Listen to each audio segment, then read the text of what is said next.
Joining me now is Democratic Senator Adam Schiff of California.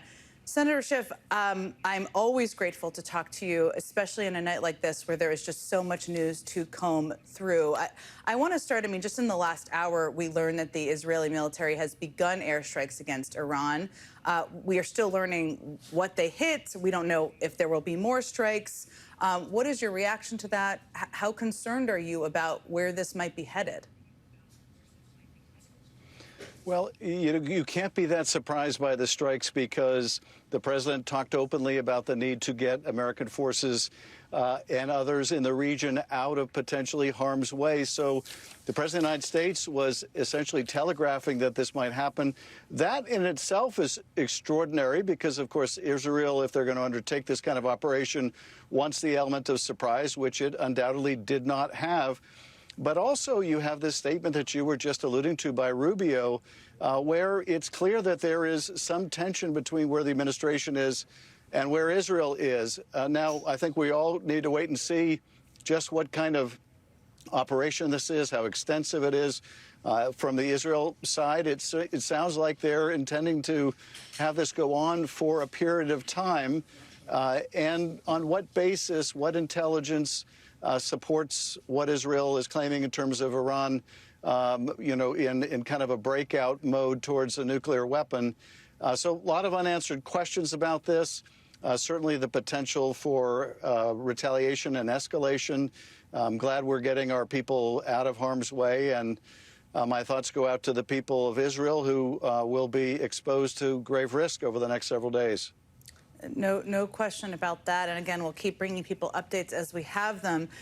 The administration is trying to, one of the things that was striking about that statement is that I read it as the administration is trying to say we have nothing to do with this at all. We don't know all the details, but that's how it reads to me, which leads me to believe they're trying to continue these negotiations, which are only taking place, of course, because they ripped up the nuclear deal that was put in place many years ago. What do you think the prospects of negotiations are at this point? Is it even still possible? Is it delayed? What is your gut instinct on that? I think it's extremely unlikely that the negotiations continue at this point. So I think Iran is very likely to call them off. Now, I'm skeptical, frankly, of whether the Trump administration was going to reach a successful conclusion because what they were talking about is much like the agreement that they backed out of. So it was hard to see whether that was headed towards any success. But it does seem to me, reading between the lines of that Rubio statement, that they wanted to continue to try. That is, the Trump administration wanted to continue to try diplomacy, and at the same time, they didn't want to be critical of Israel for taking this strike. And that kind of inconclusive and inherently contradictory statement, I think, demonstrates the tension between what they were hoping to achieve and what Israel found necessary to do. I just want to know, because you followed this so closely, you have been a national security expert for many years. The reason the deal was in place years ago is to have visibility for the international community, to ensure we knew, other countries knew, how close Iran was to acquiring a nuclear weapon. They have made a lot of progress, and we have no visibility at this point in time, which is the huge impact of that. Do you think, do you think this moment we're in could have been prevented if the deal had been in place? Oh, I think certainly could have been prevented. And the thing about the Iran nuclear deal is it pushed Iran further away from the bomb. That was the primary goal. It didn't solve the problem of Iran being a malicious actor, a state sponsor of terrorism. It didn't try to do all things, and it sounds like neither was the Trump administration trying to do all things in negotiating a new nuclear deal. But I think unquestionably, and notwithstanding the controversy about that deal, what has happened since we pulled out of that deal is Iran has gotten much closer to having the nuclear material for a bomb. They are now probably only a week or 2 or 3 or 4 away from having the requisite material. How long it would take them to develop the mechanism, the bomb, is pretty unknown because we don't have the same level of inspection that we once had. So whatever people thought of the merits of the deal at the time, unquestionably, we're in a worse situation now, having withdrawn from the deal. Unquestionably, and the deal was always meant to be built upon, and now you're starting from scratch, or they were attempting to. I know you're a quick reader, but I can't imagine you've had a chance to read this ruling from a judge in California. It literally just came out minutes before I came on air. It appears he's enjoined Donald Trump's deployment of the California National Guard and returned control to the governor with the start of tomorrow. How could this affect the Trump administration's ability to federalize National Guard troops in states, well, in California, but in states other than California? I think this is hugely significant. If the court just ruled, and it sounds like from the top line, it just ruled that the administration lacked the power to federalize the National Guard over the objection of the governor, because the statute they relied upon said that it can only be done through the governor. And so I think the judge is on pretty solid ground in saying this is an unlawful action. Now, whether the Court of Appeals will stay that pending their review, and whether that court will stay the order pending the Supreme Court's review, this is hugely consequential, because I think the governor and mayor of Los Angeles are right.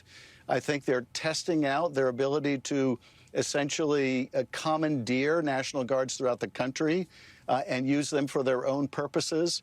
One thing that got lost in the horrendous treatment of Alex Padilla today was what Kristi Noem said at that press conference, in saying that it was necessary to have these troops there to liberate the city from the socialists. That's the kind of rhetoric the administration is using. That's the kind of perspective they have. And the fact that they would abuse the military that way and justify it that way is unconscionable.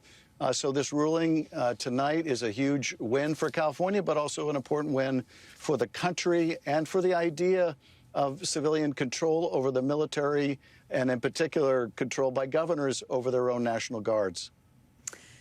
You are friends with Senator Padilla. You just referenced it, of course, what we all played. We just played the video. We will continue to talk about it this evening. He said today that we will hold this administration accountable. You called for Secretary Noem to resign today. It doesn't seem likely she's going to do that. But what does accountability look like? What do you think should happen here? Well, I think at a minimum there needs to be an investigation into how they treated Alex Padilla. This takes place in the federal building. He's escorted to this briefing. The door to the briefing is open. He tries to ask the secretary a question, and then we all saw what happened. He's forcibly removed from the room. He's brought down to the ground. He's shackled with his face towards the ground, his arms behind his back. This is how they treat a senator trying to ask a question, trying to do their oversight. And I think Senator Padilla is exactly right. What does that mean for the farm worker they're chasing through the fields right now, for the garment worker, or for anyone else? What kind of rights can we expect them to have? What kind of due process can we expect them to have if they'll treat Alex Padilla the way they did? But as a friend of his, as a colleague of his, as one of 100 who know him and love him and know what a wonderful, genuine, decent, humble, hardworking, brilliant person he is, to see someone treated like that, it just breaks your heart. And what it means for our country is, seeing him handcuffed like that, to me, it's kind of like seeing our country, our democracy, handcuffed behind its back. That, to me, is what the administration is doing, and we saw that in such vivid and gut-wrenching fashion today. My colleague Jacob Soboroff did a really beautiful interview with him before, and a lot of us were getting choked up watching it as he was talking about his own background as the son of immigrants, somebody who really grew up. This is his hometown where this is all happening. Do you think they claimed they didn't know who he was, which is insane to me, I'm just going to say. He is a senator from California. They were doing a press conference in the state of California. He was doing a briefing in the building and was escorted to the room. Do you think if you walked in that room, they would have done the same thing to you? Oh, without a doubt, without a doubt. And the claim they didn't know who he was is just nonsense. He said who he was. He was wearing a shirt identifying himself as a member of the Senate. And the idea, the claim that the secretary is making that he somehow lunged at her like he was a threat to her, you know, if they're going to lie so palpably about things that are on film, you can only imagine what they will do and say about things that are not captured on film. You know, it just adds further discredit to the office of Secretary of Homeland Security. This is how we're protecting our homeland. We're lawlessly commandeering National Guards. We're tackling senators to the ground. We're treating people who did the backbreaking work of putting food on our table through heat, through cold, who were harvesting those crops when it was a pandemic and their lives were at stake.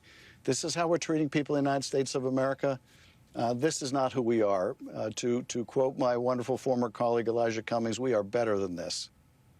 Senator Adam Schiff, I can't imagine a better person to start our show off with tonight than someone who loves the great state of California, who happens to also be a national security and a legal expert. I'm so grateful that you were able to be here with us tonight. Thank you again. And we are closely following